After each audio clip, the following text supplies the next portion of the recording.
The light in Dry Hollow hit different come sundown.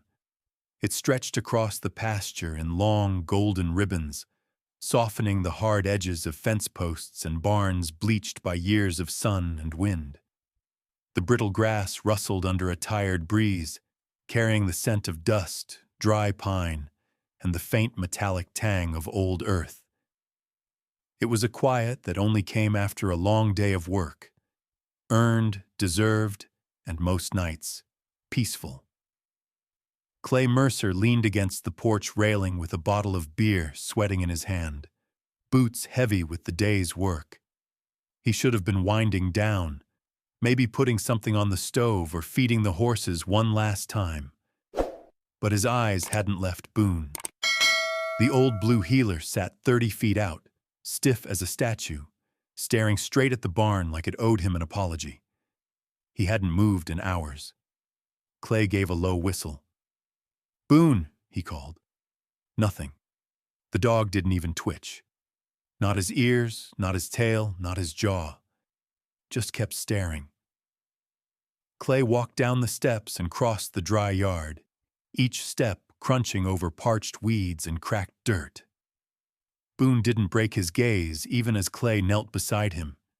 He placed a rough hand along the dog's spine, feeling the wiry fur, the slight tremble in his muscles. Boone was tense, coiled like he expected something to leap from the dark. "You're acting strange, boy," Clay muttered. "Ain't no coyote gonna get past you, you know that?" Still, Boone remained frozen. And that's when it hit Clay. This wasn't just strange. This was wrong. The wind shifted. A stronger gust swept through the cottonwoods, making the old wind chimes rattle under the porch. Clay didn't flinch, but his mind wandered back, uninvited, to a memory so vivid it tightened his chest. Hannah had been standing on this very porch, barefoot, coffee cup cradled in her hands. It was dusk, same as now, and Boone had been barking at something out past the pasture. She'd smiled, not at the dog, but at Clay. "If you ever stop trusting yourself," she said, "trust the dog." Boone don't see with his eyes. He sees with something older, something truer. Clay had laughed back then, called it one of her mountain witch moments. But now, kneeling next to the dog as the last of the sun sank behind the western hills, he wasn't laughing. Boone gave a low whine, a sound full of something Clay didn't have a word for. Wasn't quite fear, wasn't quite grief. It was warning, ancient, instinctive. Clay's gaze followed Boone's.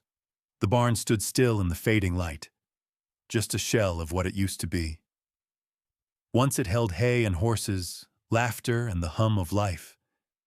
Now it stood hollow, abandoned, its doors hanging crooked, the roof bowed like a tired back. Clay hadn't stepped inside since the spring after Hannah passed. The dog's breathing shortened.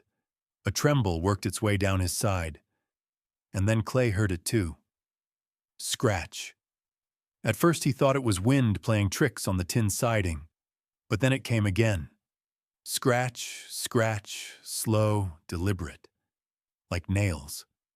Not frantic like a rodent. Measured. Like something was digging, trying to get out. The hair on the back of his neck stood up. He stood slowly, every part of him suddenly aware of the silence pressing down around them. No cicadas. No rustle from the brush. Even the wind seemed to be holding its breath. The sound had stopped, but the echo of it lingered in his chest like an aftershock. Clay looked down at Boone. The dog hadn't moved, but now his eyes flicked briefly to Clay, then back to the barn. That look said everything. You heard it too. Now do something. Clay backed away, hands unconsciously brushing his jeans. Tomorrow, he whispered more to himself than the dog. We'll see what's what in the morning. Boone didn't respond, just kept watching. That night, Clay didn't sleep. He sat in the dark living room with the window cracked open, beer gone warm in his hand, the scent of dust and fear bleeding through the screen. From where he sat, he could just make out Boone, still in the same spot, staring at the barn like a sentry who knew the thing inside wasn't done yet. He wanted to believe it was nothing, that he was letting grief and age get to him. But Boone didn't lie. He'd known things before Clay did. Storms, snakes, dying cows, Hannah's last breath. That dog had let out a low cry that morning before Clay had even stepped into the bedroom to find her gone. And now Boone wouldn't look away from the barn. Clay sat with his thoughts until the night turned cold, his mind circling the way Boone had curled around Hannah's shoes for weeks after she passed. He'd watched Boone watch death before. This wasn't the first time, but it felt like it might be the last. The sun broke through low clouds the next morning in a dull, gray smear. It wasn't the kind of sunrise that warmed your bones or promised a good day ahead. It was cold, hesitant, like even the sky didn't want to wake up. Clay stood by the window in his kitchen, one hand curled around a chipped coffee mug, the other braced against the counter. He didn't drink, just stared through the glass, steam curling off the mug and fogging the pane in slow bursts. Boone was still out there, still watching, same spot, same posture, still locked on the barn like it might come alive and swallow them whole. Clay sighed and rubbed a calloused thumb down the handle of the mug.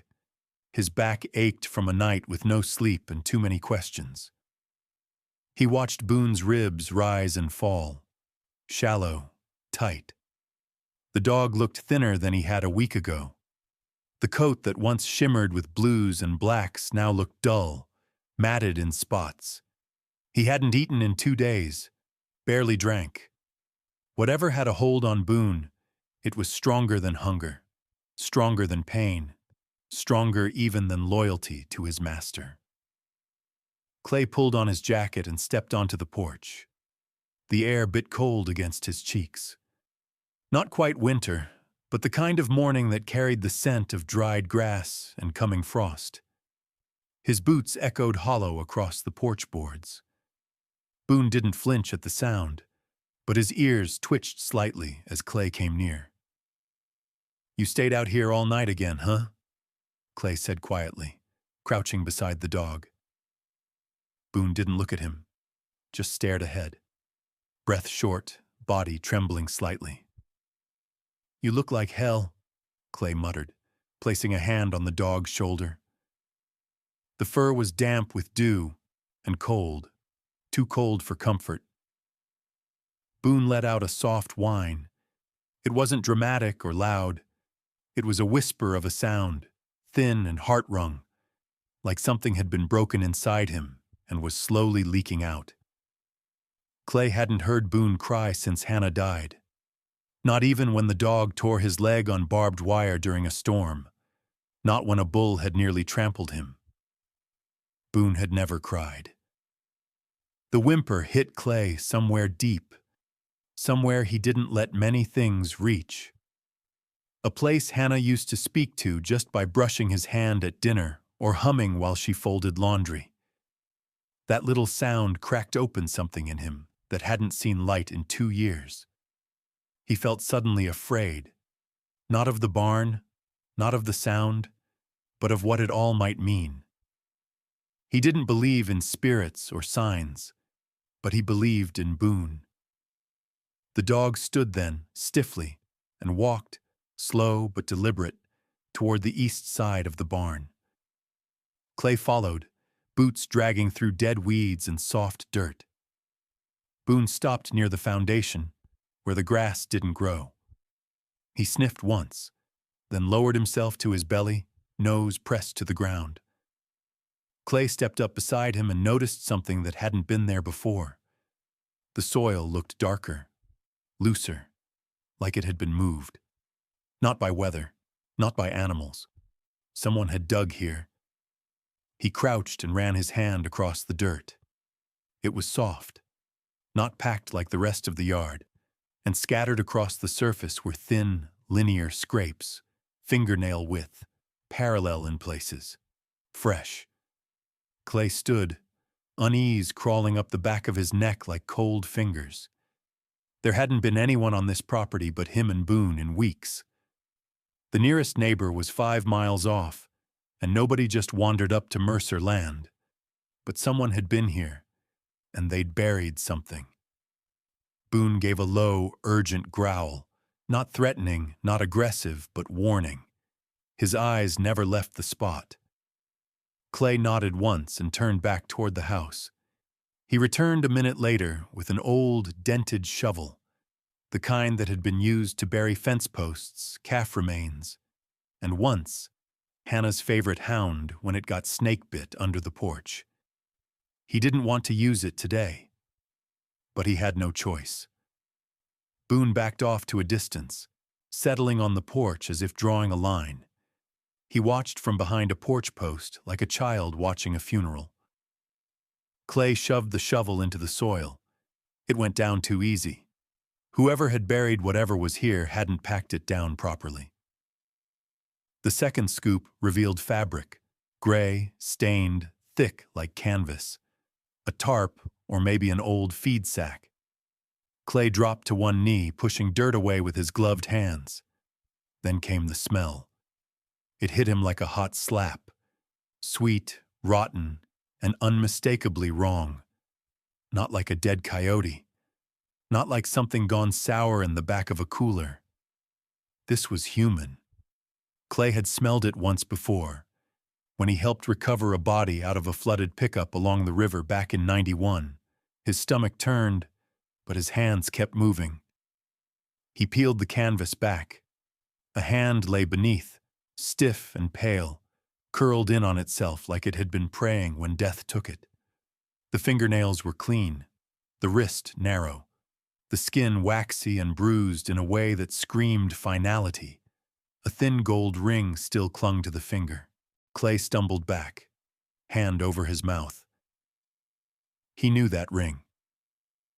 He'd seen it in a photograph Hannah kept in her nightstand, worn by a younger woman with bright eyes and a laugh that Clay remembered hearing once, 3 years ago at Thanksgiving. Delaney Rhodes, Hannah's niece, the one who never called, who went missing 6 months after Hannah passed. Everyone figured she'd run. She'd always been restless, always chasing something bigger than Dry Hollow. No note, no goodbye, just gone. But she didn't run. She'd been buried 20 yards from Clay's porch. Boone let out a single bark. Not a happy one, not a curious one. It was a sound full of finality, like he'd known what was there, like he'd waited for Clay to be ready to know too. Clay stood over the grave, breath fogging in the cold air. The barn loomed behind him, shadows in its mouth like teeth. He looked back toward Boone. The dog's stare hadn't changed. He was still watching the barn, still waiting. The sheriff came and went before noon. Ellen Pike had been in Dry Hollow her whole life, and she carried the badge like it was sewn into her skin. She took Clay's statement with the steady calm of someone who'd seen more than she let on. Asked questions, took pictures, bagged what little evidence there was, promised to run the ring for a match, though Clay didn't need her to. He knew what he'd found, knew who. And when she left, she patted Boone's head on the way to her cruiser. He didn't wag his tail. Clay stood alone in the yard, hands on his hips, eyes flicking between the barn and the fresh hole half filled again by the sheriff's team. They'd taken Delaney's body, taken pieces of canvas and loose earth and trace samples, but they hadn't taken the feeling that something was still wrong. Boone was back at his post, but not like before. This time his stare wasn't about fear. It was waiting. Like the dog knew there was more to be dug up than just a body. Clay went inside, opened the bottom drawer of Hannah's old nightstand. Inside was the photo, Delaney in her 20s, arm slung around Hannah. both of them grinning like mischief and sunlight.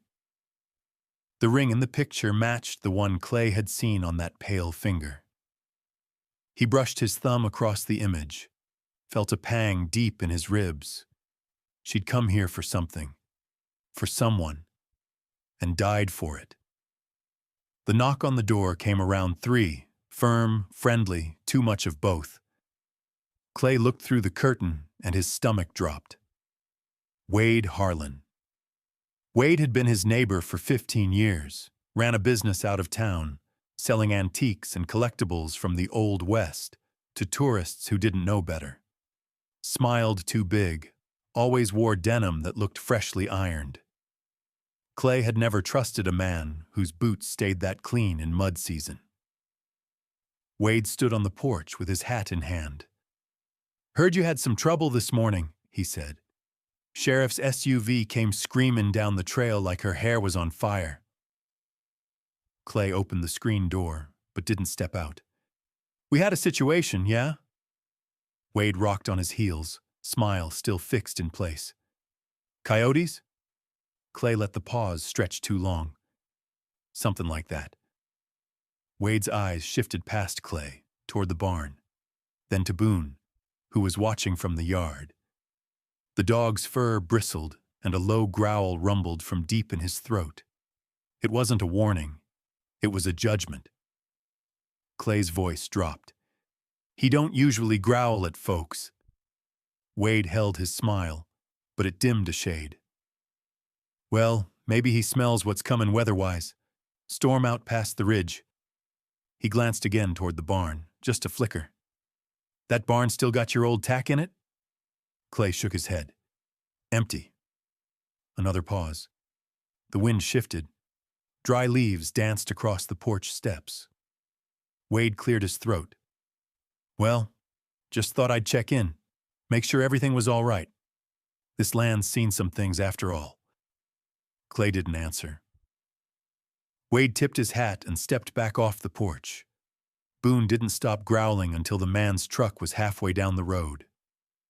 That night, Clay sat in his living room with the photo of Delaney in one hand and a bottle of whiskey in the other. He didn't drink often, not anymore, but tonight felt different. There was a weight in his chest that wouldn't move. Boone sat at his feet, head resting on Clay's boot, eyes open, ears perked. Around 10, Clay stood, grabbed a lantern, and walked out to the barn. The wood groaned like it recognized him. Inside, the smell was the same: dust and dry rot and something faintly sour. He walked to the eastern wall, where the dirt had been disturbed, dropped to a knee and ran his hand along the floorboards. That's when he felt it. A dip, just shallow enough to notice. Clay set the lantern down, found an old crowbar on a rusted hook, and wedged it under the boards. With a grunt, he lifted. The board came up clean. Underneath was a small, dented tobacco tin. Red paint chipped, lid nearly rusted shut. He pried it open. Inside was a folded piece of paper, aged, yellowing at the creases, stained with something dark in one corner. The handwriting was tight, careful. The words shook in his hands as he read them. "Uncle Clay, if you find this, I didn't make it. I came back here because it's the only place I ever felt safe. I know what happened to my father wasn't an accident. Wade Harlan killed him. I have proof. The silver locket, inside is a map he doesn't know I found. He's been looking for it for years. I think he followed me here. I'm sorry." Delaney Clay sat back on his heels, heart pounding. The letter trembled in his fingers. Outside, the wind picked up again, and the barn creaked like it was breathing. Boone appeared at the doorway, eyes locked on Clay. The dog didn't bark, didn't whine, just watched. Clay looked down at the letter one more time, then back at the empty spot in the dirt. Delaney had come here for protection. She'd come to him, and now she was gone. But Wade wasn't, and that meant something else was coming too. The next morning was too still, the kind of still that presses against your eardrums like pressure before a storm. No birds, no wind. Even the horses stayed close to the far end of the pasture, twitchy and uneasy. Boone hadn't eaten again, but he'd parked himself beside the barn, body low to the ground, eyes tracking every inch of the road like he expected company. Clay loaded his rifle that morning, slow and deliberate, like a man polishing memories. He tucked the letter Delaney had written into the breast pocket of his flannel shirt, close enough to feel through the fabric. Every step he took, it crinkled like it wanted to be read again. He couldn't stop picturing her face from the photo. Hannah's eyes, a sharper jawline, same dimple in the left cheek. He didn't get a chance to pour coffee before the dust trail rose beyond the ridge. 3 trucks, all black. No plates. Clay didn't panic. He just stepped off the porch and whistled once. Boone rose instantly and moved to stand beside him, posture low, tense but steady. Clay could feel the air shift between them. Boone wasn't just alert. He was ready. The truck stopped just shy of the barn, tires grinding into gravel. Doors opened. 3 men stepped out, all dressed like ranch hands trying too hard. Clean denim, shiny belt buckles, polished boots. One was tall and sinewy with eyes like polished flint. The other 2 moved like men used to getting what they want the first time they ask. And then Wade Harlan stepped out from the 3rd truck, sunglasses low on his nose, mouth tight. Clay didn't move. "Morning," he said, voice like gravel. "Clay," Wade called back, trying for friendly but falling short. "You got a moment?" "That depends," Clay replied, eyes never leaving the tall man in front. "You bring estate surveyors or body snatchers?" The tall one chuckled and stepped forward. "We're just here for a conversation," he said. "Name's Jesse. Wade tells me you might have found something that don't belong to you." Clay didn't blink. "You send the girl to get it, or just kill her when she beats you to it." That wiped the grin off Jesse's face. Wade took a step forward. "Clay, we don't need to make this a problem." Boone growled low beside him, tail stiff, hackles rising like a wave. "You already made it a problem," Clay said flatly. "She was kin. She was murdered on my land, and you buried her like trash." Jesse looked to Wade. "You told me this old bastard didn't know." "He didn't," Wade snapped. "Not until recently." "Doesn't matter now," Jesse said, eyes locking back on Clay. "We just want the locket." Boone bolted, not at the men, but at the shallow grave by the barn. In a flash, he was pawing frantically at the loose earth, snarling and digging, flinging dirt behind him, like he was trying to save something or someone. Clay ran after him. Within seconds, the canvas emerged again. Boone's claws shredded the rotting fabric, revealing the body once more, pale, still, and grotesquely silent. Around Delaney's neck, barely visible beneath dried blood and grit, hung the silver locket. The wind chose that moment to return, as if stirred by the truth now laid bare. Inside the locket, cracked open by Boone's frantic paw, was a small photo. Clay's face, 20 years younger, smiling in some long-forgotten summer. A photo he didn't remember taking. But it was him. And it was close enough to Delaney's heart that it had gone to the grave with her. The air changed. Jesse's face darkened. "You idiot!" he hissed at Wade. "You buried her with it?" "I didn't. I was gonna go back," Wade stammered, stepping toward the grave. Clay raised his rifle. "Don't." Jesse drew his revolver. The world exploded. Gunfire cracked the sky. Boone darted behind the barn as bullets tore through the dry air. Clay dove for cover behind a tractor, heart hammering, ears ringing. The dirt spit up beside him as shots slammed into the ground. He returned fire once, twice, and ducked again. One of the men let out a yelp and fell sideways. Wade screamed and ran for his truck but didn't make it far. Boone tackled him from behind, jaws locking onto his arm. Clay broke cover and sprinted toward the barn, dodging gunfire as he reached Boone and yanked the dog back. Wade hit the ground, clutching his wrist and screaming. Jesse stepped from behind the grave with the locket in hand. "It's worth more than this whole damn valley," he snarled. "You really want to die for a piece of silver?" Clay raised his rifle and shot him in the chest. Jesse dropped where he stood. The locket landed in the dust beside him. Silence returned. Real silence this time. Not the stillness before, not the tension. This was after. This was the kind of quiet that comes when the dust hasn't settled, but all the bullets have. Boone limped over to Clay's side and sat, tongue out, chest heaving. His fur was matted with blood that wasn't his. Wade moaned from the dirt. "You don't know what you've done." Clay didn't answer. He walked to the locket, picked it up with shaking fingers, and wiped the dust from Delaney's photo inside. It was worn but clear. She looked young, hopeful, and he finally understood. She hadn't just come back for answers. She came back for him.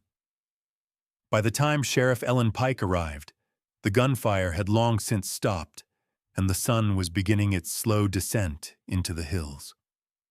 The whole ranch was drenched in that strange, bruised light that came at the end of a violent day, when the dust hadn't settled, but the blood had dried.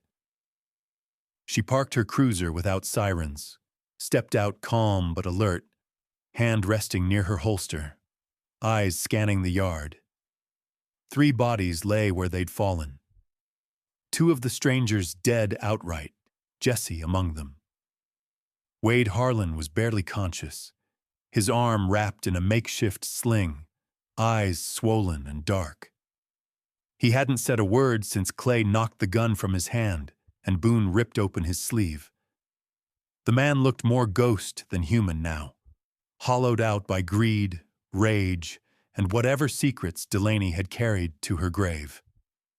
Clay stood by the barn, shoulders squared, blood on his sleeve and dirt on his face. The locket hung from his fingers, swaying lightly in the wind. Boone sat beside him, breathing shallow, his flank marked with a graze from the shootout, but otherwise unharmed.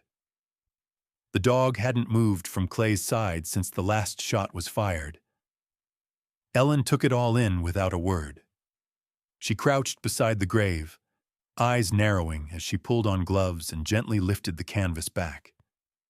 Delaney's face stared back at her, peaceful now, in a way that made Clay's throat tighten. Ellen exhaled slowly, then stood and turned to Clay. "Tell me everything." And so he did. He told her about Boone, about the nights of staring, the scratching, the letter in the tobacco tin.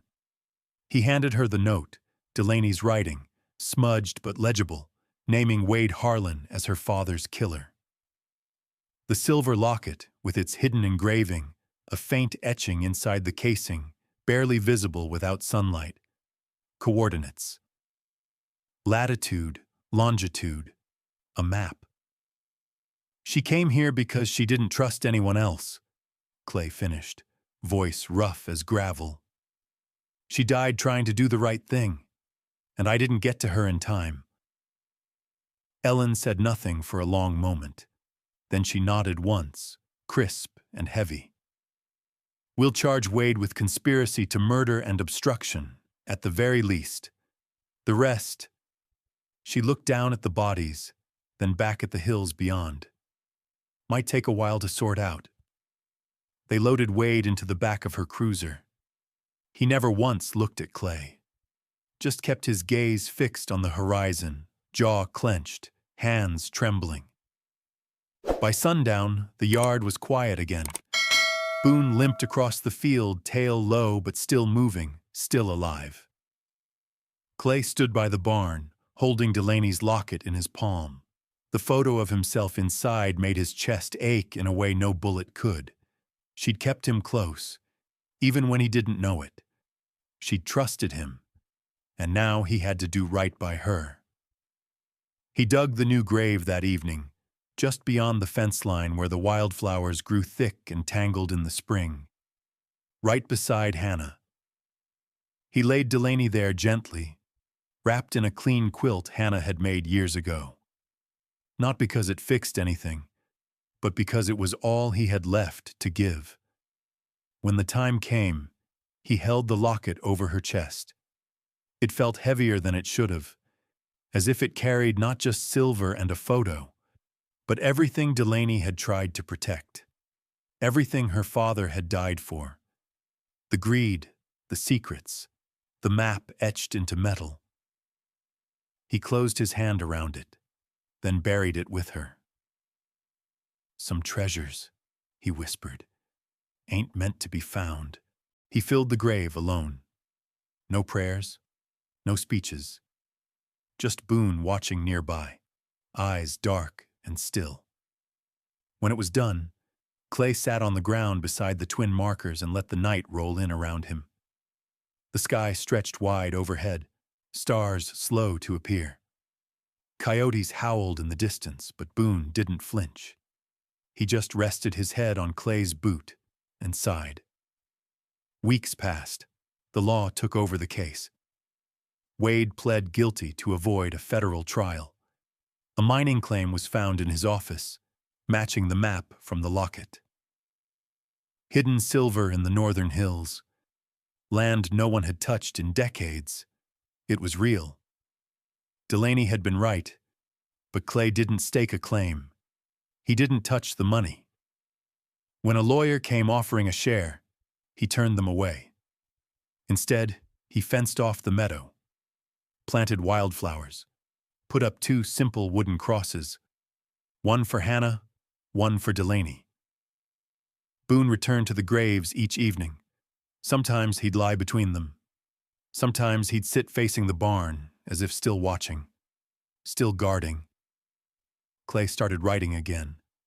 Not for the sheriff, not for the papers. For himself, for memory, for the voices no one else seemed to hear. He wrote down Delaney's name, her father's, the date she disappeared, the moment Boone started staring. He wrote about the barn, the locket, the photo, about how grief sometimes speaks through old dogs and how love doesn't always need to be spoken aloud to be heard.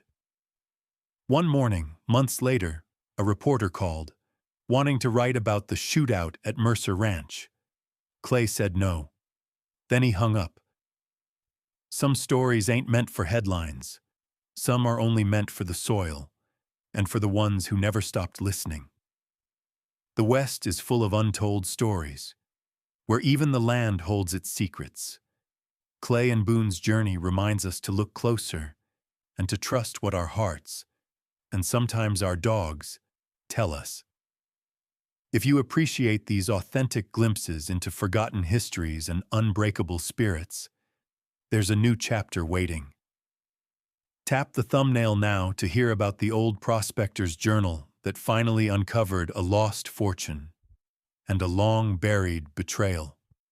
Thank you for watching, and we'll see you in the next story.